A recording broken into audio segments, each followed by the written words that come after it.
Hi, this is Sean from Cycle News, and we have a full test here on the 2025 Yamaha Tenere. This has been one of our favorite adventure bikes. We've compared this thing to about everything. This thing first hit the US market in 2021 after they were in Europe for a little while, and we finally got them over here. I actually bought one of those because it was one of my favorite bikes. So I'm gonna go through some of the things that they changed this year, and then we'll talk about, is this a better bike? Is it actually an improvement, or is it just changes? So before we hop into all the updates for the 2025 model, I think it's pretty important to point out that the Yamaha Tenere is actually the most popular ADV bike in the 651 to 900cc ADV category. And it's got some pretty stiff competition in there. You look at, there's quite a few of the most popular ADV bikes are actually in that level. So I think the big thing that makes the Tenere stand out is it's a lot of bang for the buck. You know, for it's still under $11,000 even with this latest 25 model. But that's, you know, a couple $1,000s less than a lot of the other bikes in this category. As a quick reminder, the 24 model, after no changes, got a updated TFT dash. It was like a duotone, you know, kind of black and white dash in the 21 model, 21, 22, 23 model. So that new dash was nice. That allowed you to also connect your phone to the Yamaha Y Connect app, so you could monitor things like fuel consumption, maintenance intervals. You could also see incoming phone calls and text. Not something I'm too into, but I think a lot of people like that. They updated to LED turn signals, which was a big improvement from the big bulbous looking things that were stock on those first 3 years. And then the ABS system was updated. The original model had just a button to turn it off and on. The 24 model got a little thumb wheel on the right-hand side that allowed you to turn off and on the ABS. You could turn on front, rear, have still the front on. All of that was controlled by a right-hand thumb wheel. Wasn't a huge fan of that. I actually preferred that simplicity of just the on-off button that the original generation Teneres had. But the cool thing is the 24 and 25 still does have a button there that allows you to do it with just the button rather than messing around with the rest of it. You do still, though, on the 25 model, one of the big changes now is it has a chip-controlled throttle. So that allows for 2 power modes, which the Tenere has never had power modes in the past. I would argue that it didn't necessarily need it. I've said that before, but it is nice. I think a lot of people will like to have the ability to dial it down especially for certain conditions. You know, less experienced riders also would probably like to power to be a little tame. And I think that is a nice option. Also has traction control. That's something you can turn off and on. One of the cool updates on the 25 model versus 24 is the control for all of those modes and everything are now on the left side. It's a little joystick on your left thumb. It's actually one of the more intuitive ones to use for any bike that I've ridden. It's easy to navigate through. Once you select it, you can hold it down, turn off or turn on the various settings for the 2 power modes, the traction control, and the ABS settings. So it's pretty quick and easy to do that.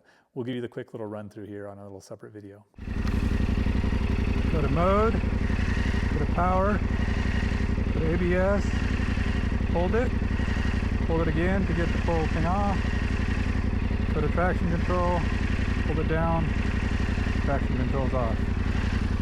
Hey guys, thanks for watching the video. Hope you enjoy it. If you do enjoy it, I know you're gonna love Fox's all new adventure collection. Today I'm gonna feature the Ranger jacket and pant. Ranger comes in as the most accessible price point in Fox's adventure collection, but it still has many features and benefits that adventure riders need and rely on, including Gore-Tex 2-layer, fully seam-sealed construction, massive amounts of ventilation front and rear, accessible cargo pockets to make gathering all your accessories quick and easy out there on the trail. Also, the pants feature a very nice, unique, adjustable cuff to keep your boot and pant connection done. The jacket and pant also feature Fox's integrated connection point where you can zip your jacket to pant just like the rest of their collection. And if you like that, stay tuned. We got more adventure stuff coming up. I think I already mentioned the new 25 model got an even larger TFT dash, now 6.3 inches, which is nice. Still has the Yamaha Y Connect app and all those kind of things that were part of the 24 model. Another big change on the 25 model that we really like is it has some upgraded suspension. Still probably not as performance oriented as maybe an 890 KTM or something like that, but we feel it's like a big step forward from where it was. It's decent suspension compared to a lot of the other bikes out there that cost a lot more. But the updates for the 25 model, it's got adjustable preload now on the forks. The rear linkage and shock was updated, basically to give it a little more high performance settings. We really liked it. It's a step in the right direction.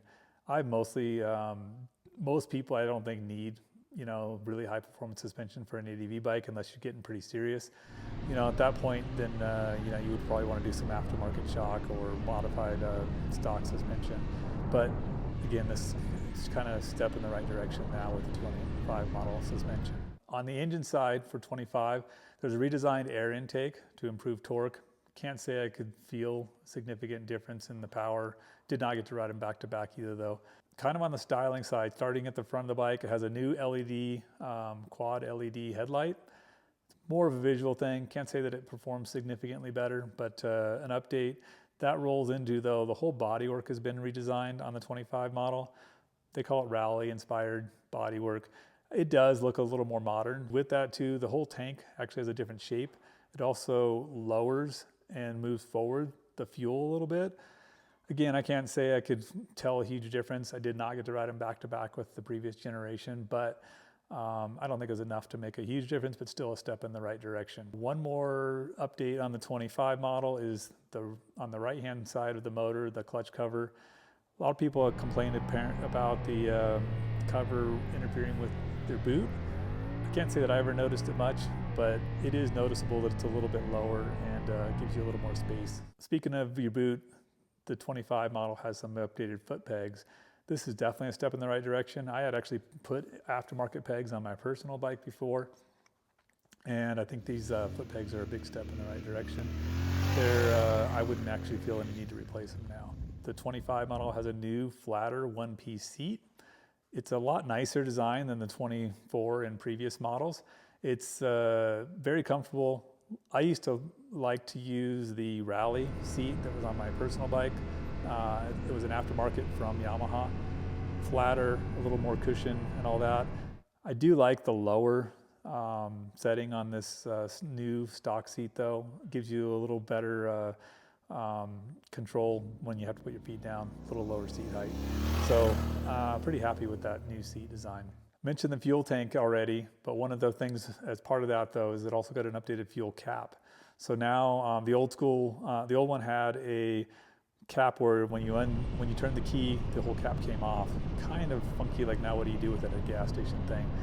Like most other street bikes, now it has a little flip up cap, keeps the cap and the key right there when you're filling the bike up. 24 model got a quick shift. It was an optional up only quick shift though. The 25 model, now with the chip controlled throttle, it actually, that and the wiring harness change allows you to have an up and down quick shift. It is a $200 aftermarket accessory from Yamaha. Definitely something I would put on. Quick shifts on any bike on the street is just makes it a heck of a lot more fun. So to have that as a up and down now is a really nice option to have. So that big question I kind of started out with, are these updates really worth it? Is it enough to make somebody like me that owned a 21 model want to replace it? And I'd say definitely yes. This thing is a really nice bike already. The Tenere's always been a really nice bang for the buck, like I said, but I think the 25 model with these updates is definitely worth replacing a previous model, or helps keep it in the running against some of the other competitive models out there. So yeah, the 2025 model, we're really happy with the 2025 Tenere, and feel it's a step in the right direction. If you want to see more details, full specs and all that, you can read Cycle News Magazine. We have a full test that's in the magazine and on the website. If you're not already a follower of the Cycle News YouTube channel, please click that subscribe button. Thank you.